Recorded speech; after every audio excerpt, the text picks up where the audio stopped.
প্রযুক্তিকে ব্যবহার করে প্রত্যন্ত ও দুর্গম এলাকায় বিশেষজ্ঞ চিকিৎসকের অভাব মিটিয়ে রোগীর সময়ে অর্থের অপচয় না করে জরুরি পরিস্থিতিতে সুচিকিৎসার স্বার্থে দ্রুত সিদ্ধান্ত নেওয়ার সুবিধার লক্ষ্যে এই মুহূর্তে telemedicine, tele radiology, telepathology, tele ICU AI ব্যবহার খুবই প্রয়োজন বলে মনে করেন শান্তিনিকেতন মেডিকেল কলেজ ও হাসপাতালের সভাপতি মলয় পিঠ। আজ বুধবার সকালে শান্তিনিকেতন মেডিকেল কলেজ ও হাসপাতালের স্টুডেন্ট কাউন্সিলের উদ্যোগে 4 দিনের বাৎসরিক সাংস্কৃতিক অনুষ্ঠান এস্ট্রেল্লা এবং এসএমসি মেডিস এক্সপো 2.0 উদ্বোধনী অনুষ্ঠানে বক্তব্য রাখতে গিয়ে তিনি বলেন যে স্বাস্থ্যক্ষেত্রে সার্বিক মানোন্নয়ন করতে হলে প্রত্যেকের কাছে সুচিকিৎসা পৌঁছে দিতে হবে। এই প্রসঙ্গে তিনি বলেন, শান্তিনিকেতন মেডিকেল কলেজ ও হাসপাতালের স্বপ্ন মানুষকে সুলভে উন্নত চিকিৎসা দেওয়ার পাশাপাশি চিকিৎসা পরিষেবার সার্বিক মানোন্নয়ন করা। আমাদের লক্ষ্য telemedicine, tele radiology, telepathology, tele ICU এআইকে কেন্দ্র করে পোস্ট গ্র্যাজুয়েশন কোর্স তৈরি করা, যাতে এর উপর নির্ভর করে আমরা চিকিৎসা পরিষেবা উন্নতি এবং প্রান্তিক ও দুর্গম এলাকাতে চিকিৎসা পরিষেবা পৌঁছে দিতে পারি, যার জন্য আমরা ইতিমধ্যেই আমাদের অভিজ্ঞ ডাক্তারবাবু এবং প্রযুক্তিবিদদের সহযোগিতায় কাজ শুরু করেছি। যথাযথ কোর্স তৈরি করে সেটা ন্যাশনাল মেডিকেল কাউন্সিল এবং সরকারের দৃষ্টি আকর্ষণ করে প্রয়োজনীয় পঠন পাঠন উপযোগী ক্লাস করানো হবে। তিনি জানান যে এআই এবং টেলি হেলথ ভিত্তিক পোস্ট গ্র্যাজুয়েশন কোর্স চালুর মূল উদ্দেশ্য চিকিৎসা শিক্ষাকে ভবিষ্যতে স্বাস্থ্য প্রযুক্তির সঙ্গে যুক্ত করা এবং আগামী প্রজন্মের ডাক্তার, টেকনোলজিস্ট এবং হেলথ টেক পেশাজীবীদের ডিজিটাল স্বাস্থ্য ব্যবস্থার জন্য প্রস্তুত করা। তিনি আশা প্রকাশ করেন খুব তাড়াতাড়ি স্নাতকোত্তর স্তরে এই কোর্স শুরু করা যাবে এবং সেই ক্ষেত্রে শান্তিনিকেতন মেডিকেল কলেজ গুরুত্বপূর্ণ ভূমিকা গ্রহণ করবে। এদিন তিনি বিভিন্ন স্কিল সেন্টার তৈরি করে শিক্ষিত যুবক যুবতীদের মাল্টি স্কিল করে তুলে কর্মক্ষেত্রে যোগ দেওয়ার সুযোগ করে দেওয়ার পরিকল্পনার কথা জানান। এদিন 4 দিনব্যাপী ছাত্রছাত্রীদের বাৎসরিক সাংস্কৃতিক উৎসবের সূচনা করেন রাজ্যের ল কমিশনের প্রাক্তন চেয়ারম্যান বিচারপতি প্রণব কুমার চট্টোপাধ্যায়। উপস্থিত ছিলেন রাজ্যের প্রাক্তন স্বাস্থ্য শিক্ষা অধিকর্তা অধ্যাপক ডাক্তার সুশান্ত বন্দ্যোপাধ্যায়, পাঞ্জাব ন্যাশনাল ব্যাংকের zonal head Durgapur Sanjeev Kumar, medical কলেজের প্রিন্সিপাল অধ্যাপক ডাক্তার অশোক কুমার দত্ত, লেখক তিলক তানোয়ার, ভাষ্যকার অরিত্রী মালহোত্রা, বিশিষ্ট শিল্পপতি সঞ্জয় মুখোপাধ্যায় সহ বহু বিশিষ্টজন। মেড এক্সপো 2.0 এবং শান্তিনিকেতন মেলার শুভ উদ্বোধন করে সকলকে ইতিবাচক মানসিকতা নিয়ে সামাজিক ও স্বাস্থ্যক্ষেত্রে অংশ নেওয়ার জন্য আহ্বান জানান মলয় পিঠ। এই মেড এক্সপো 2.0-তে শতাধিক স্বাস্থ্য পরিষেবার যন্ত্রাংশ প্রস্তুতকারী কোম্পানি যোগ দিয়েছেন। আগামী 27 ডিসেম্বর পর্যন্ত চলবে এই মেলা উৎসব। পজিটিভ বার্তার উদ্যোগে শান্তিনিকেতন মেলা, এই মেলায় আজকে আনুষ্ঠানিকভাবে উদ্বোধন হলো।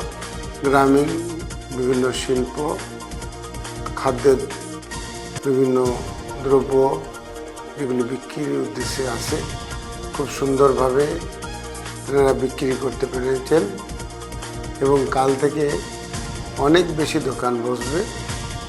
সবাই একটা প্রত্যাশা ছিল যে কীরকম হয় কি না, প্রত্যেকে খুব আনন্দিত এবং উজ্জীবিত। মূল যেটা আকর্ষণ সেটা হচ্ছে এসএমসি মেড এক্সপো 2, প্রায় 200টির মতো কোম্পানি স্টল করেছেন বিভিন্ন মেডিকেল ইনস্ট্রুমেন্ট নিয়ে।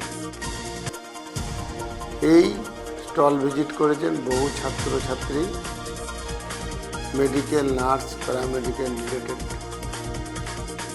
ডাক্তারবাবু এবং বিভিন্ন ডায়াগনস্টিক সেন্টারের যে সমস্ত মালিকরা। কাল গ্রামীণ ডাক্তারবাবুর 32টি মতো সংগঠনের প্রতিনিধিরা আসবেন। আমি আশা করছি 200 প্রতিনিধি আসবেন। তেনাদের সংগঠনকে একত্রিত করে একটি যৌথ মঞ্চ গড়ার উদ্দেশ্যে তেনারা এই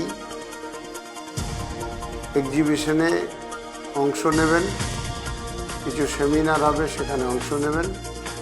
মেডিকেল রিলেটেড যে সমস্ত জিনিসপত্র থাকবে, অর্থাৎ ইনস্ট্রুমেন্ট, তেনারা ক্রয় করবেন বা ভবিষ্যতে ক্রয় করার কথা তেনারা বলবেন। মিডিয়া ফোরামের বিভিন্ন ব্যক্তিত্ব এসছেন, তেনারা খবর করছেন এবং এই মেলা ভাইরাল হতে শুরু করেছে। শান্তিনিকেতন মেলা স্থানীয় শিল্পীদের মাল এখানে বিক্রি হচ্ছে, খাবার দাবার বিক্রি হচ্ছে, পর্যায়ক্রমে দোকানের সংখ্যা বাড়ছে এবং আমি আশা করছি কাল এবং পরশু এই দোকান প্রায় 500-র কাছাকাছি হয়ে যাবে। প্রচুর মানুষের সমাগম হচ্ছে। সর্বোপরি হচ্ছে আমার ছেলে মেয়েদের যে বাৎসরিক ফেস্ট এস্টালা সুন্দরভাবে সেটি ছেলেমেয়েরা পরিচালনা করছেন। এটা দেখতেও বিভিন্ন জায়গা থেকে মানুষ আসতে শুরু করছে। আমি আশা করছি কাল মেলার অধিকাংশ মানুষই ছেলেদের এই অনুষ্ঠান মেলা এবং এক্সিবিশন দেখতে আসবেন। আমি সকলকে আসার আহ্বান জানাই। এটি মূলত ডিজিটাল প্ল্যাটফর্মে যারা কাজ করেন, অর্থাৎ সোশ্যাল ইনফ্লুয়েন্সার, এনারা কন্টেন্ট ক্রিয়েট করছেন শিল্পকে প্রমোট করার জন্য, শিল্পপতিকে প্রমোট করার জন্য, শিল্পজাত মালকে ব্র্যান্ডকে প্রমোট করার জন্য, সর্বোপরি হচ্ছে মাল সেলের জন্য ডিজিটালি প্রমোশন। আমি আশা রাখছি এই প্রমোশনের মধ্য দিয়ে শিল্পবান্ধব পরিবেশ তৈরি হবে, পজিটিভ ভাইব তৈরি হবে। সকলকে অংশগ্রহণ করার জন্য আমি বিশেষভাবে আবেদন জানাই। নমস্কার।